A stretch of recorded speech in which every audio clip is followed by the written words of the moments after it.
ಚಿಕ್ಕಬಳ್ಳಾಪುರ ಜಿಲ್ಲಾ ಕಾಂಗ್ರೆಸ್ ಭವನದ ಕಟ್ಟಡ ನಿರ್ಮಾಣ ಮಾಡುವ ಉದ್ದೇಶಕ್ಕಾಗಿ ನಾಗರಿಕ ಸೌಲಭ್ಯ ಉದ್ದೇಶಗಳಿಗಾಗಿ ಮೀಸಲಿರಿಸಿದ್ದ ನಿವೇಶನವನ್ನು ಉಚಿತವಾಗಿ ಮಂಜೂರು ಮಾಡಲು ಹೊರಟಿರುವ ನಗರಾಭಿವೃದ್ಧಿ ಇಲಾಖೆಯ ಕಡಿತವನ್ನು ಸಚಿವ ಸಂಪುಟಕ್ಕೆ ಮಂಡಿಸಿದೆ. ವಿಶೇಷವೆಂದರೆ ಚಿಕ್ಕಬಳ್ಳಾಪುರ ಜಿಲ್ಲಾ ಕಾಂಗ್ರೆಸ್ ಭವನದ ಕಟ್ಟಡ ನಿರ್ಮಾಣ ಉದ್ದೇಶಕ್ಕಾಗಿ ಜಿಲ್ಲಾ ಕಾಂಗ್ರೆಸ್ ಅಧ್ಯಕ್ಷರು ಈ ಮೊದಲು ಖಾಸಗಿ ಬಡಾವಣೆಯಲ್ಲಿನ ಸಿಎ ನಿವೇಶನವನ್ನು ಉಚಿತವಾಗಿ ಮಂಜೂರು ಮಾಡಲು ಕೋರಿದ್ದರು.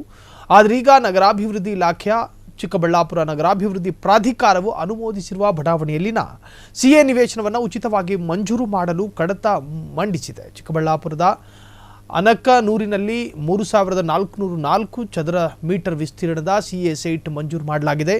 ಸಚಿವ ಸಂಪುಟದ ಈ ನಿರ್ಣಯ ಜಿಲ್ಲೆಯಾದ್ಯಂತ ಭಾರೀ ಚರ್ಚೆಗೆ ಗ್ರಾಸವಾಗಿದೆ. ಸಿಎ ಸೈಟ್ ಮಂಜೂರಿನಲ್ಲಿ ಉಸ್ತುವಾರಿ ಸಚಿವ ಎಂಸಿ ಸುಧಾಕರ್ ವಿಶೇಷ ಆಸಕ್ತಿ ವಹಿಸಿದ್ದರು. ಕ್ಷಣ ಕ್ಷಣದ ಸುದ್ದಿಗಳಿಗಾಗಿ ಫ್ರೀಡಂ ಟಿವಿ ಸಬ್ಸ್ಕ್ರೈಬ್ ಮಾಡಿ, ಲೈಕ್ ಮಾಡಿ ಹಾಗೂ ಫಾಲೋ ಮಾಡಿ. ಹೊಸ ಸುದ್ದಿಗಳ ನೋಟಿಫಿಕೇಶನ್ಗಾಗಿ ಬೆಲ್ ಐಕಾನ್ ಮೇಲೆ ಕ್ಲಿಕ್ ಮಾಡಿ.